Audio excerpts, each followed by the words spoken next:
Okay, so you know my fascination with books, and before we realised that we were going to be in lockdown, I had, of course, bought a new book to do with animal migration. So I thought I would share it with you today. And here it is. So it's called Amazing Animal Journeys, and it's written by Chris Packham. Now, Chris Packham used to do the Really Wild show when I was your age, and I used to absolutely love it. Not a massive fan of his now, if I'm honest. He's got a bit political for my liking. However, he has written a really nice book here about amazing animal journeys. So him and Jason Cockcroft, who has illustrated it. It's lovely. Okay, here we go.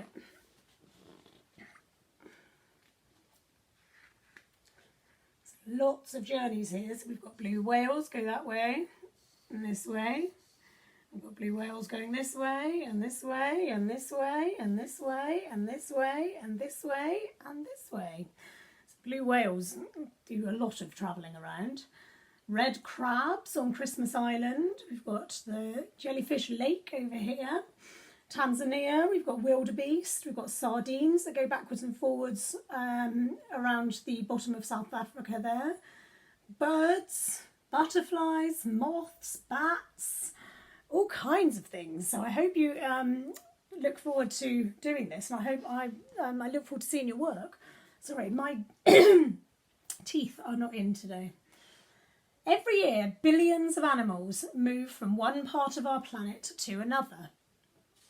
Birds, mammals, reptiles, amphibians, fish and insects fly, run or swim around the earth, and this is known as migration. Some migrate south in the winter to avoid the cold and to be sure of finding enough food to survive until the spring, like the Bewick swans. Other animals travel to find mates or the best place to breed and have their young, like eels. Not all animals migrate massive distances or in huge numbers. Some only come down from the mountains to the seaside, or move from the countryside into towns. But wherever you live, you will be able to see migrating animals. You always know here when spring has arrived because the swallows are here. Would you like to meet some of the masters of migration? You've got a nosy, so you probably will. Everything about the blue whale is big. It's the largest creature to have ever lived on Earth, and it has a big appetite too. Cold polar seas swarm with animal life, and every day the adults, can each eat more than 3 tons of food. That's more than me. They have to migrate to warmer tropical waters to give birth, so the young whales don't get too cold. But don't worry, the little ones grow quickly, and in spring the whole family heads back for a massive meal. Sardines are small fish that travel in big numbers. Shoals of billions swim up the coast of Africa, but an awful lot of them end up in the stomachs of hungry whales. Fishermen catch sardines too, and because so many get caught in their nets, these fish have begun to disappear. This is bad news for the animals that eat them, especially the poor whales.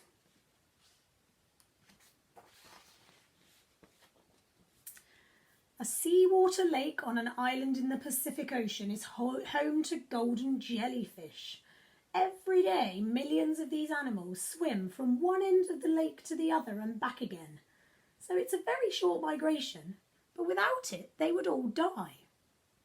The jellyfish follow the sun because they have tiny plant-like algae living inside them that get energy from sunshine. And it's this energy that keeps the jellyfish alive. I wonder if you can remember what kind of skeleton a jellyfish has.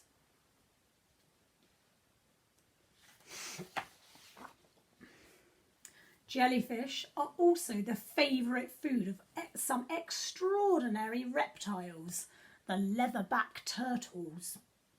Every few years they paddle back to a special beach to breed, using a strange third eye on the top of their head as a compass to help them find the way. Well, I never knew that.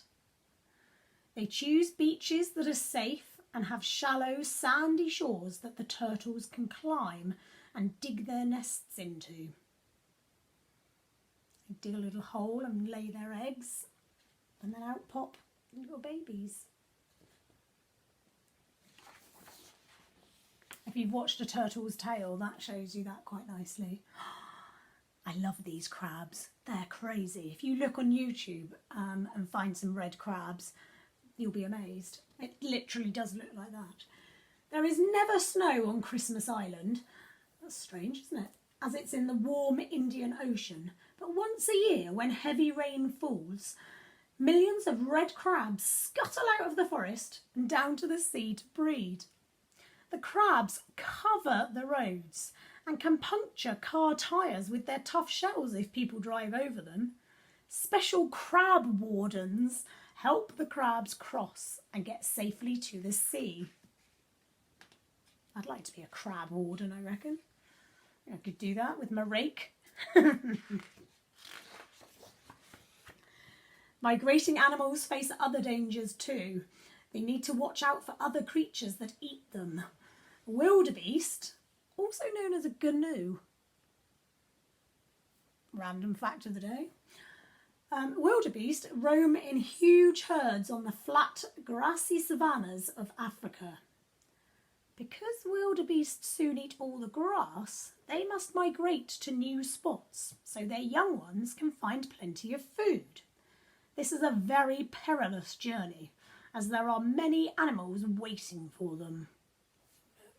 Lions, hyenas, cheetahs, crocodiles. Some, such as crocodiles, have been waiting a whole year for this chance of a meal. So they sit there waiting, knowing that these wildebeest are going to migrate and go through the water. Ooh. Where there's plenty of food, some animals will gather in mega massive numbers. In a cave in Texas, USA, there are 20 million free-tailed bats. Each night, they all fly out to eat tons of moths, beetles and other insects. And in winter, they all migrate south from the USA to find the warmer weather that those insects like too. Makes sense, doesn't it? Wow.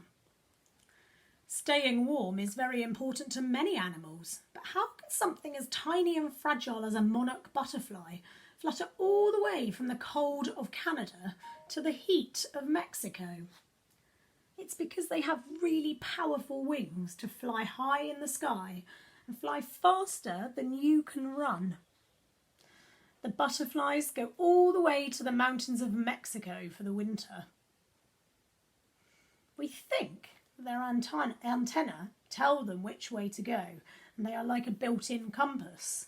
It's a little bit like the turtle with his third eye on his head. We think that the antennae on a butterfly does the same thing. We don't know. And learning all the time, aren't we, about animals? Until recently, many birds would fly to Africa for the winter. However, due to climate change, some birds, such as blackcaps from Central Europe, now visit Britain. The changing climate looks like it will be having a big effect on migration all over the world.